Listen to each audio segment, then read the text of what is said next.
Hansi Flick's Barcelona are genuinely one of the most entertaining teams to watch in the world of football.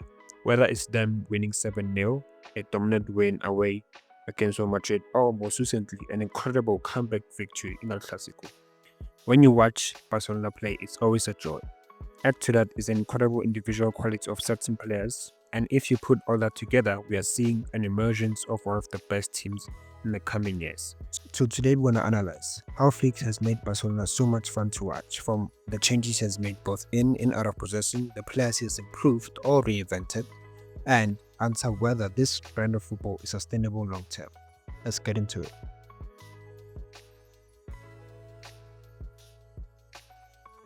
At the time of writing, Hansi Flick's Barcelona are top of La Liga with 82 points, 7 clear of Real Madrid. They've already won the Copa del Rey and the Spanish Super Cup, both against Real Madrid. And in all competitions this season, Barcelona have scored 167 goals, 57 more than last season. They've conceded 69 goals, which is the same as last season, and they've already won 7 more games this season, with the season not yet done. But they have been knocked out of Champions League in the semi-final by Inter. However, overall, Hansi Flick has improved Barcelona in so many ways. Let's start by analyzing how he has set up Barcelona in possession.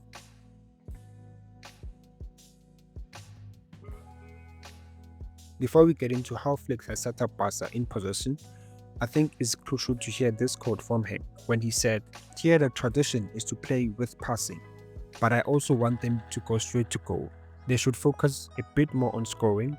I don't think my style has major changes. I'm looking for the same thing, press high and to play in opposition midfield. But at the same time, at the end of the day, everything is about winning games." This quote for me explains a lot of how Hansi Flick Barcelona are.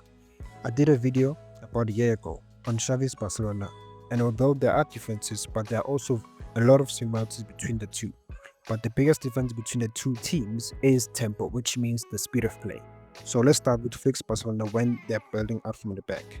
When playing out of the back, Barcelona adopt a 4-2-2 shape and look to bait opposition forward to create space for them to attack in behind.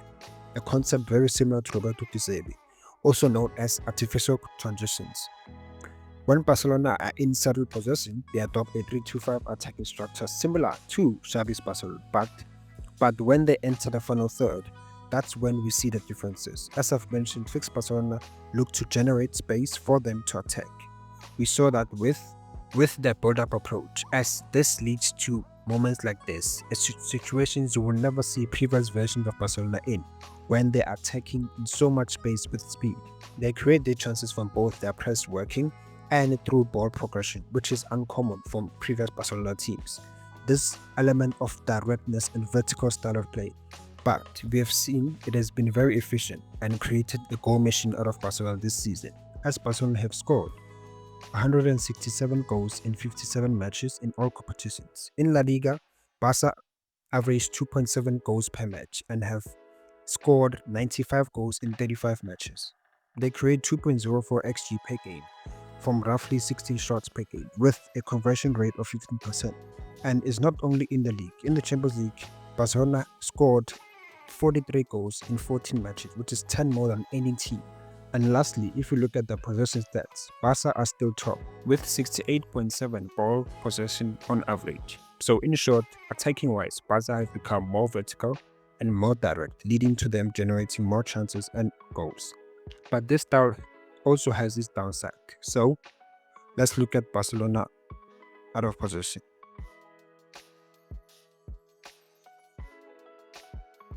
Flick's Barcelona are one of the best pressing teams in Europe. They are the best counter-pressing team in La Liga and generally dominate most teams out of possession.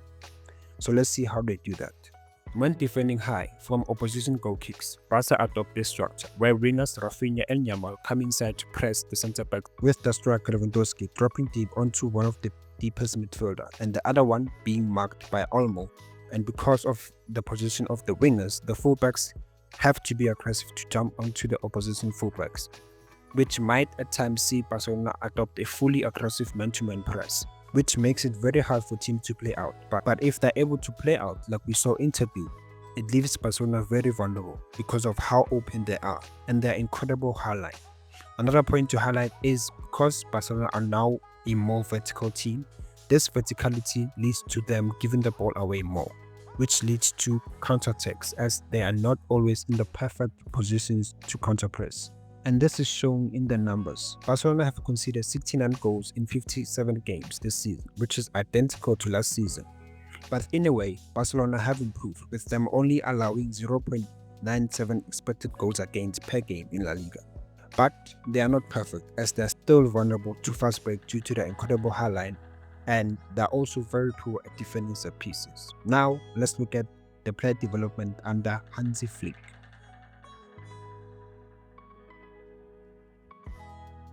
Before I mention all the players Flick has improved, I think it would be unfair to give all the credit to him, as it was Xavi who started the reintegration of La Masia talent into the first team. But Flick has accelerated their development into a whole new level, with Lamine Yamal, Pau Kubasi and Marc Casado all playing a significant role across this season. And he has added tactical understanding and adaptability into their games, and the numbers are just insane. In terms of the standout players this season, number 1 has to be Robert Lewandowski. He is the top goal scorer with 39 goals and 2 assists in all competitions. Second is Rafinha, who is having an incredible season with 53 goal contributions with 32 goals and 21 assists in all competitions. Third has to be Lamine Yamal. At the age of 17, he has 14 goals and 20 assists in all competitions this season. And players like Ferran Torres and Dani Olmo have also chipped in as well. I can mention the entire squad, from Pedri to Frenkie de Jong, Jules Koundé, Alex Balde, Pau Kubasi, Inigo Martinez. They've all had an incredible season. And that's all down to Hansi Flick, the system he has implemented that suits every single player. Now, with all of that, can this be sustainable long term?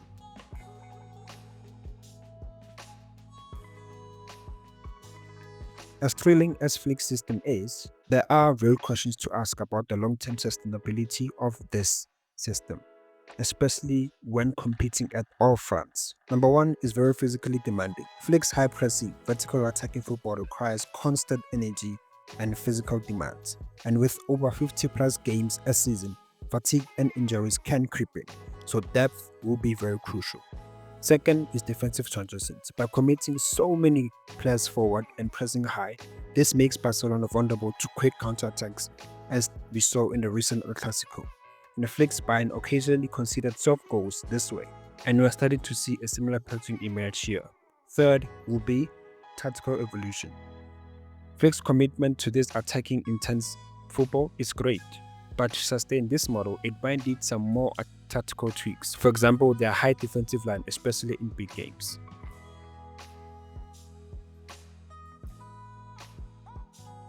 But overall, Flick's Barcelona are not just fun to watch.